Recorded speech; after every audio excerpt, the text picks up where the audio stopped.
Saudações, meus amigos! Sejam bem-vindos a mais um episódio do nosso quadro Snippets. E hoje eu vou trazer um tema que normalmente gera discussões acaloradas, tanto nas nossas aulas quanto no mercado, nos projetos que eu tenho a oportunidade de trabalhar. E o tema é sobre custos, investimento, ou seja, se o movimento de migração para a nuvem faz sentido ou não financeiramente. Mas vamos lá, vamos para a nossa pergunta de hoje. E a pergunta é: Carlos Diego, a computação em nuvem reduz custos ou apenas troca custo de capital por custo operacional? Essa discussão eu gosto de começar trazendo um gráfico que eu acho que mostra bem onde tudo começa, tá? Vamos lá.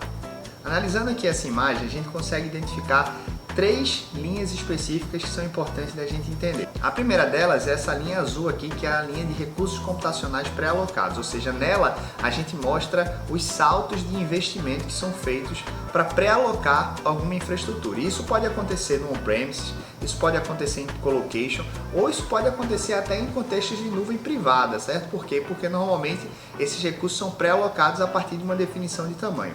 A gente tem uma segunda linha aqui, que é a nossa linha laranja, que basicamente mostra o comportamento de consumo, ou seja, como que a gente vem utilizando esses recursos. Preferencialmente, essa linha ela precisa estar abaixo da azul, ou seja, preciso obviamente ter uma demanda de consumo inferior à minha capacidade instalada. E a terceira linha é a linha verde, que mostra aqui a tendência de uso, ou seja, uma média de utilização ao longo do tempo. Até aí, nada muito diferente do que a gente normalmente faz análise de capacidade em boa parte dos cenários, não apenas na computação em nuvem. Porém, quando a gente vai falar de projetos de migração, em específico a discussão de custos, a primeira coisa que a gente normalmente se depara é a análise comparativa de custo.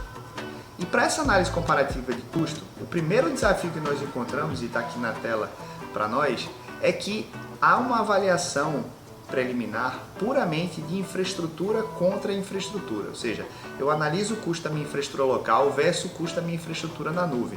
Só que o custo da minha infraestrutura na nuvem, ele já aloca outras rúbricas que normalmente no cenário local ou de colocation ou de nuvem privada são tratadas à parte. Custos como licenciamento de software, energia, manutenção, depreciação, administração. Esses custos são tratados em outras rúbricas quando a gente fala nesses cenários anteriores. Então, o primeiro desafio que normalmente nós encontramos é que essas comparações elas não são feitas. Muitas vezes se compara puramente o custo de infraestrutura local com o custo total de propriedade, que é o que normalmente a gente trata na nuvem, porque a nuvem abstrai muitas dessas outras rúbricas que eu comentei. Licenciamento, serviço, tudo isso é simplificado, quando não extinto da conta. Então, o primeiro desafio que eu encontro, pessoal, é que majoritariamente as empresas não fazem esse tipo de controle.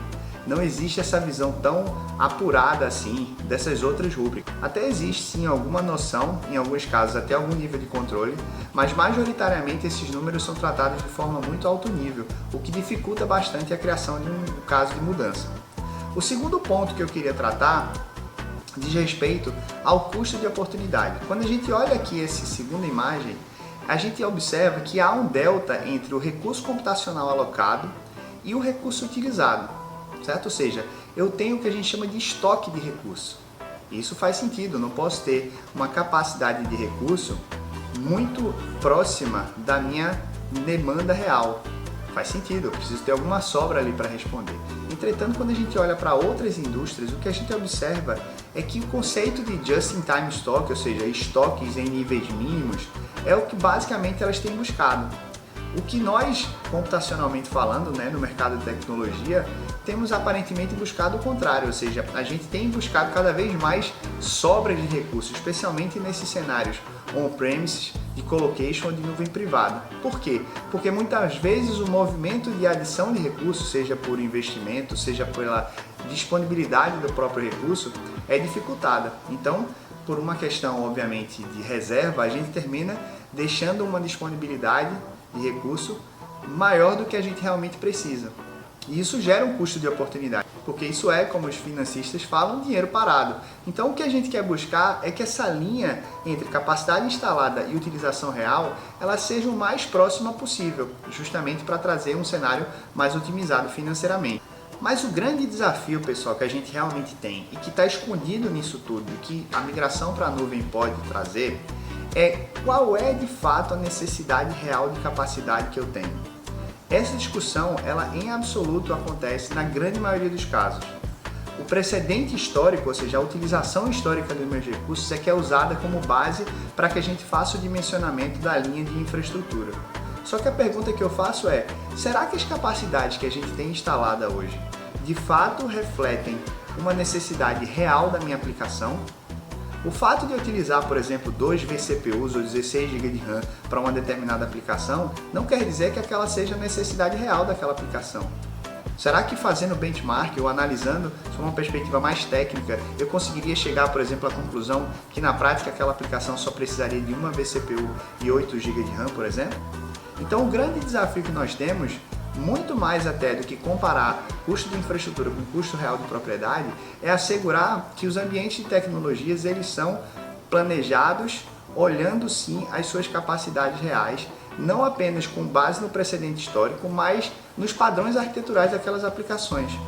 E quando a gente fala de analisar isso, a gente fala em analisar previsão de demanda, alocação de recurso previsível, performance, o nível de escalabilidade das nossas aplicações, ou seja, olhar para a capacidade não diz respeito a apenas olhar para o histórico de consumo, diz respeito a entender os padrões arquiteturais daquelas aplicações e assegurar que o que foi dimensionado para ela é de fato o que ela precisa. Ou seja, esse delta aqui entre capacidade alocada e a utilização real, ele também precisa ser planejado.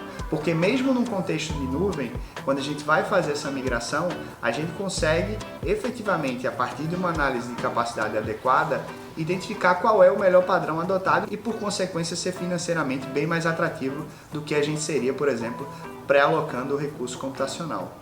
Então, pessoal, o que eu costumo dizer, inclusive, foi uma das conclusões que eu cheguei na minha pesquisa de doutorado recente, é que, ainda que não seja intencional, por parte das áreas de tecnologia, o caminho por uma capacidade pré-alocada, ou seja, on-premises, no colocation ou mesmo em nuvens privadas, tende a ser uma zona de conforto, por não expor diretamente os desafios de planejamento e capacidade, por consequência, reduzindo a complexidade na engenharia de recursos. Então, o desafio que nós temos não é apenas assegurar de que estamos avaliando o custo total de propriedade em ambos os cenários, seja on-premise, colocation, nuvem privada versus nuvem pública.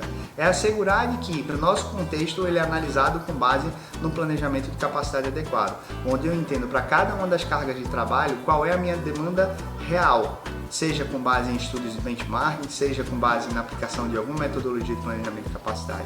Isso é engenharia de fato. E isso é o que as áreas de tecnologia efetivamente precisam fazer. E não apenas levar esse jogo para um campo de análise financeira, porque invariavelmente nós não estamos comparando as mesmas coisas. É fato que essa informação nem sempre é de conhecimento de todos, especialmente a pessoas que estão fora do contexto de tecnologia, mas é nosso papel, como analistas, engenheiros, consultores, trazer à luz do entendimento de todos a importância de planejar adequadamente a capacidade e não puramente construir um caso de mudança baseado puramente no consumo histórico dessas infraestruturas. É isso, pessoal. Obrigado por acompanhar o nosso quadro Snippets e eu vejo vocês no próximo.